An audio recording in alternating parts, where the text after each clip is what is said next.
The 17 News at Sunrise podcast is brought to you by Clinica Sierra Vista. Welcome back to the 17 News at Sunrise podcast, where we share your news on your schedule. Working in the spirit of the Golden Empire, this is 17 News at Sunrise. Good morning and thanks for joining us for 17 News at Sunrise on this Friday morning. I'm Alex Fisher. Fires in vacant and abandoned buildings remain a serious problem in Bakersfield, and now another fire yesterday appears to have taken a life. 17's Robert Price has more. It happened again early Thursday morning at an empty house on California Avenue, and this time someone died. City firefighters, 23 of them, were called to a blaze in the city's Oleander district at 2825 California Avenue, just east of Oak Street. And the single-story, single-family house must have looked familiar when they got there. There had been an arson fire at that same location before. This time, though, an unidentified individual was inside, deceased. The house looked familiar to our 17 News crew as well. The property was up for auction last month as part of a city-sponsored tax default sale, and our Mikhail Armstrong was there when an unidentified man, possibly unnerved by the presence of TV cameras, crawled out of a front window right in front of her and walked away. Arson fires are literally a daily occurrence in Bakersfield, and when it comes to fire in empty buildings, the problem is persistent. In 2021, the city fire department's arson unit investigated 720 fires, of which 83 involved vacant buildings. In 2022, City Fire investigated 626 fires, 151 of which were in vacant buildings. As of March 24th of this year, city arson investigators have already investigated 133 fires, including 30 in vacant buildings. In Bakersfield, Robert Price, 17 News. Meantime, another fire started in an abandoned building yesterday, this one in Arvin. Kern County firefighters were called out around 3 a.m. to the fire in an abandoned commercial building near Stockton Avenue and Sycamore Road. Crews say the large building was full of heavy smoke, with flames coming from the second-story windows and the roof. The fire was knocked down in about 2 hours. No injuries were reported. The cause is still under investigation. Animal rights activist group PETA is in town, and they made a loud entrance. Take a look.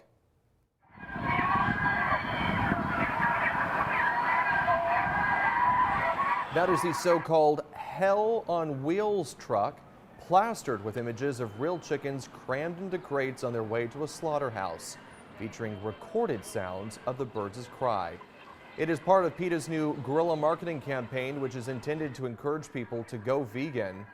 The truck made its debut in Bakersfield yesterday morning outside the Honey Baked Ham Company before driving past several other local chicken restaurants. PETA's president says the group will be taking the Hell on Wheels truck on a national tour to ensure that birds no longer have to endure what they say is a violent death.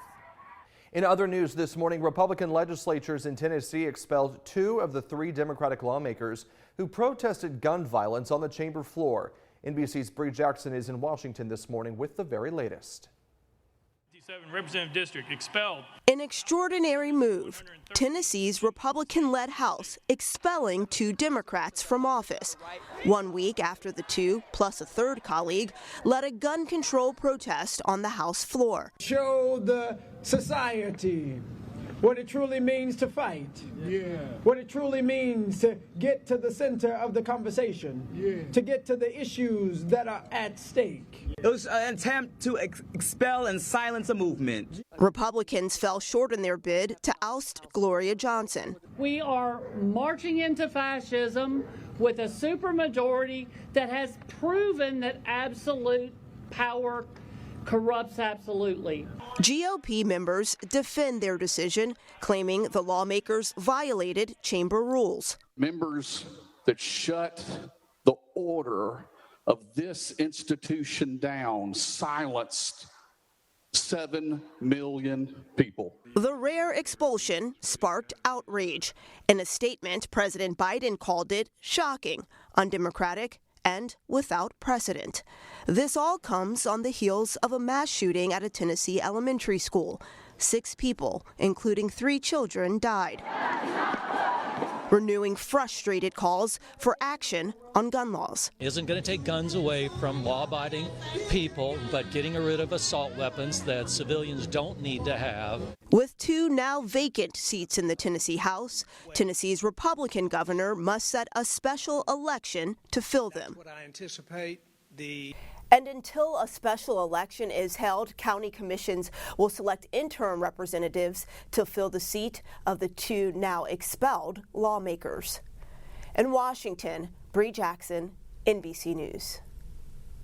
Former President Barack Obama took to Twitter to address the controversy in Tennessee, saying, "This nation was built on peaceful protest. No elected official should lose their job simply for raising their voice, especially when they're doing it on behalf of our children." He followed up with another tweet adding, "Silencing those who disagree with us is a sign of weakness, not strength, and it will not lead to progress." Public interest in the trial of Trezell and Jacqueline West has forced the Kern County Superior Court to accommodate a fervent online audience. Trezell and Jacqueline West are on trial for the alleged murders of their 2 adopted young sons, Orrin and Orson, who were reported missing from their California City home in late 2020. Cameras were allowed inside the courtroom for opening statements, but those who could not make it could still listen through an audio stream provided by the court. Court officials say on March 30th, nearly 1,800 people tuned into the trial, forcing the court to make licensing changes to its website. The West trial resumes next week. We have a link to the audio stream on our website, kget.com. The trial of a convicted sex offender charged with killing a man in Lake Isabella is still set to begin in June. This comes after a brief hearing yesterday. Transgender woman Hannah Tubbs was arrested last year in the death of Michael Clark, who was reported missing 3 months before his body was found in the Kern River. Tubbs is charged with first-degree murder, robbery, assault, and threatening a witness. Tubbs was also involved in another high-profile case from 2019, where she was accused of sexually assaulting a 10-year-old girl in a Denny's bathroom in Palmdale. We have a developing story from overnight out of central Bakersfield. Police are investigating a shooting that left 1 man wounded, and it happened on 34th Street near Claflin Way. The victim was taken to the hospital with wounds described as moderate. We have a call into BPD to try and get more information, including whether any arrests have been made. The Bakersfield Police Department is asking for your help identifying a woman accused of burglarizing a T-Mobile store. Police say the burglary happened last month at the T-Mobile store on Mount Vernon Avenue and Del Amo Way. The woman seen here allegedly stole thousands of dollars worth of electronics. If you have any information, you're asked to call police. The Bakersfield Animal Care Center says they are desperately in need of some help, and if they don't get it, dozens of dogs will likely be killed.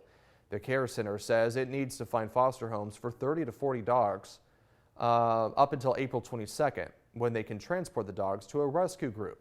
If no one steps up, they will have to cancel the transport, putting these dogs at risk of being euthanized since kennel space is limited. Almost 200 dogs are euthanized every month in Kern County because there is not enough space for these dogs in the shelter. If you're interested in helping out the dogs, you can call the Animal Care Center at 832-7387. All of the supplies are provided, and you just have to give them a home for 2 weeks. In world news, the Biden administration has released the results of its long-delayed review of the U.S. withdrawal from Afghanistan. Our Washington correspondent Jesse Tenor reports. Clearly, we didn't get things right here with Afghanistan. The Biden administration owned up to the chaotic end to the nation's longest war, saying Thursday intelligence officials could not predict just how quickly the Taliban would move across Afghanistan or how easily the country's own military would fold. Getting it right every single time? Man, that's a tough hill to climb. Doesn't mean that they don't try. John Kirby, the Pentagon spokesperson at the time of the August 2021 withdrawal, summarized a voluntary multi-agency review of it. He said, as commander-in-chief, President Biden stands by his decision to pull out U.S. forces. He continues to believe that the order to withdraw from Afghanistan was the right one. Kirby blamed a lot of the missteps on the Trump administration, which he said weakened U.S. resources in the country and wouldn't share information about its own plans for the withdrawal. Transitions matter. He came in with a certain set of circumstances he had no ability to change. But Kirby said President Biden was able to negotiate with the Taliban for more time. They were going to come in guns blazing on May 1st. He got us till the end of August. The Biden administration now concludes only an expanded and permanent military presence would have prevented the Taliban takeover, which the president was not willing to do. Kirby said that decision freed up resources that have allowed the U.S. to be a leader in current conflicts. More capable to support Ukraine and to meet our security commitments around the world, as well as the competition with China. In Washington, I'm Jesse Tenor. Meantime, a congressional delegation arrived in Taiwan yesterday to meet with Taiwanese officials amid growing tensions between Washington and China. The bipartisan delegation will talk to the Taiwanese about strengthening the economic and defense relationships between the U.S. and Taiwan. Members of the delegation say they hope to harden Taiwan against possible aggression from the Chinese mainland. The trip comes after House Speaker and Bakersfield Congressman Kevin McCarthy met with Taiwan's president in Simi Valley just a couple days ago. Beijing called that meeting a provocation. Russian President Vladimir Putin told the new U.S. and EU ambassadors in blunt language yesterday that their countries were responsible for a dramatic deterioration since Russia sent its armed forces into Ukraine last year. NBC's Matt Bradley has details from Kiev. Well, we just heard from Vladimir Putin. He was greeting new diplomats, new ambassadors who were arriving in Russia, including Lynn Tracy, who was just the American ambassador, who was just approved back in January. And there was an awkward moment, to put it mildly. Putin considers himself to be at war with the U.S. just as much as he is here in Ukraine, even though no shots have been fired, really, between the two sides. But he confronted the U.S. ambassador in front of everybody at this very formal ceremony that is typical of international diplomacy, where new incoming ambassadors present their credentials to the head of state. And he said to this new ambassador, Lynn Tracy, that the U.S. was at fault for the war in Ukraine, and said that it was because the U.S. had backed what he said was a coup d'etat back in 2014. Now, Ukrainians say that they were in the streets protesting. They call it the revolution of dignity, that they ousted this pro-Russian president. And that is what eventually led to Vladimir Putin invading the eastern part of this country and the southern part, the Crimean Peninsula. And we have gone from there. The full-scale invasion happened years and years later. But after that, we then saw that the president then dismissed everybody and said that he was dismissing them because of sanitary procedures. This president is still terrified of contracting COVID, and we just heard yesterday from a newly released statement from a defector, a high-level security agent, who said that this president is paranoid. He's ensconced himself in privacy. He doesn't listen to news. He doesn't have access to the internet or even cell phones. He only seems to take advice from yes men. And that's one very rare insight that we're seeing into why this president, Vladimir Putin, has launched an invasion like this one and is continuing to invade, even though the tide seems to have been turning against him. Matt Bradley, NBC News, Kyiv, Ukraine. The 17 News at Sunrise podcast is a production of KGET and Nexstar Media Group. For more on all of the headlines in today's show, head to kget.com.